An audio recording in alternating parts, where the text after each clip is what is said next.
Capital 21 queremos contarle las historias que merecen ser contadas. Tenemos el honor y el privilegio de platicar con Horacio Franco. Él es mexicano, es músico, es profesor, es director de orquesta, activista incansable a favor de los derechos de la comunidad de la diversidad sexual. Y por si fuera poco, es considerado el mejor flautista mexicano. Acompáñeme a conocerlo.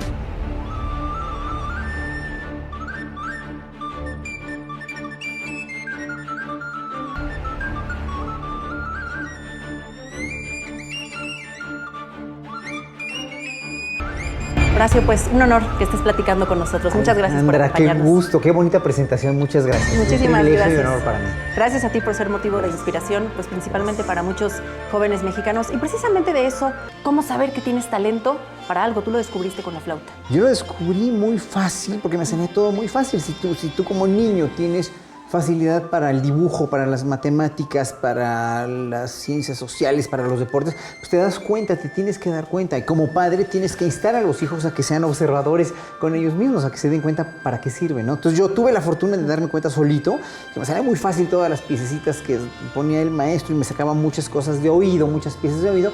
Y después, ya con esa facilidad que sabía que tenía, una semana después, una compañerita que tocaba el piano, Claudia Aguirre, el maestro nos mandó llamar, el maestro de música, y oí una sonata de Mozart tocada por ella, y eso fue como que la inspiración para poder querer dedicarme a la música, para querer dedicarme de lleno a la música. Y yo no sabía nada de música, nunca había sido expuesto a la música clásica, nada, nadie. Y pues mis papás pusieron el grito en el cielo cuando les dije que quería yo ser músico, porque para ellos eso no era una carrera, de eso te ibas a morir de hambre, las artes no dejan, tienes que estudiar primero una carrera, pues lo que le dicen a todo el mundo, a la mayoría de la gente que no tiene papás artistas o músicos, pues, ¿no? Y en un momento dado, pues sí fue muy difícil, muy escabroso, fue nadar contra corriente, pero hice lo que se me dio la gana.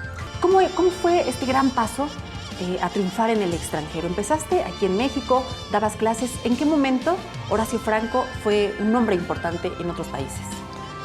En el momento en que regreso de Holanda de estudiar mi carrera, porque yo aquí fui autodidacta, no tenía yo maestro de flauta, fui el fundador de la clase de flauta en el conservatorio. Después me tuve que ir porque yo no tenía maestro, era autodidacta totalmente. Entonces, al regresar a los 21 años, ya con toda mi maestría y todo, empecé a tocar y a hacer una plataforma de conciertos con gente también muy valiosa con la que tocaba yo, ¿no? Como José Suárez, Luisa Durón, Borjona Favisca, que teníamos un trío, el trío Teter, con José Suárez, como te decía. Empecé a hacer mucha música de cámara con Gonzalo Salazar, guitarrista que fue mi alumno en el conservatorio, y en un momento dado ya pues empiezas a hacer una plataforma y a hacer tablas, y de repente pues te empiezan a llamar de fuera de México, ¿no? Entonces empecé así a dar conciertos en todo el mundo, aparte de ser también de cierta manera un artista favorecido por el sistema que teníamos antes, que se perdió en el sexenio pasado, que espero que se recupere en de precisamente la representación artística de figuras prominentes en la cultura para poder...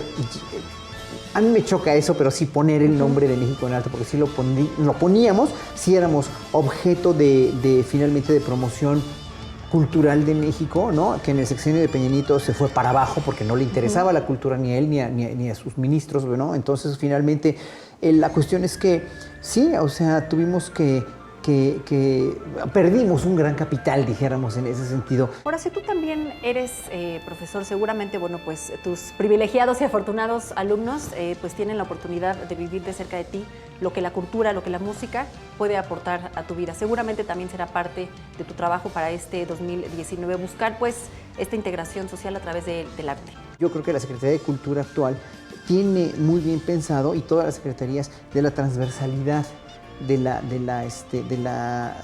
ejecución de su labor. Es decir, la Secretaría de Cultura siempre trabajó, o lo que era el CONACULTA, siempre trabajó solo, siempre trabajó aislado de la cuestión de relaciones exteriores, de la cuestión de la Secretaría del Trabajo, de la cuestión de la Secretaría de Hacienda, pues, ¿no? Ya ellos lo que tienen en plan, y en eso sí estoy muy contento con la Cuarta Transformación, que obviamente no a todo le digo que sí, finalmente, ¿no? Pero todo lo que están haciendo hasta ahorita en cuestión de combate a la corrupción y en esa cuestión de transversalidad de las secretarías, me parece muy bueno, porque finalmente van a dejar que la cultura y las artes se integren a una plataforma coordinada, donde la cultura, por ejemplo, la música sea autosustentable.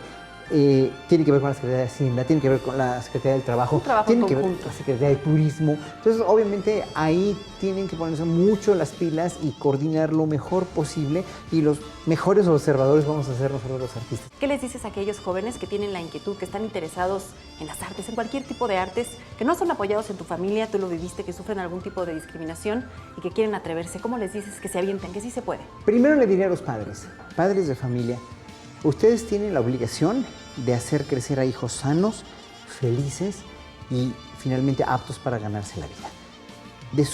Ayuden a descubrir a sus hijos, y a los maestros también se los digo, cuál es precisamente eso para lo que tienen facilidad y que les gusta, y con eso, después de que encuentren eso, tienen que trabajar mucho para poder llegar a ser profesionistas muy exitosos. La gran tragedia mexicana en educación, lo más grande, que se había platicado incluso a Esteban Moctezuma, es la cuestión de la orientación vocacional, porque la gente se da cuenta muy tarde. ¿Cómo descubres tu talento?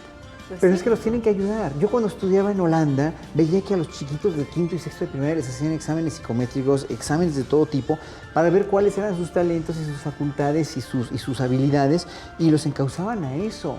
Y entonces pierdes mucho menos tiempo que estar primero estudiando psicología y después derecho y después administración de empresas, y acabas trabajando en un Uber, ¿verdad? Claro. O sea, obviamente eso tiene que terminar en este país ya. Es de lo más urgente.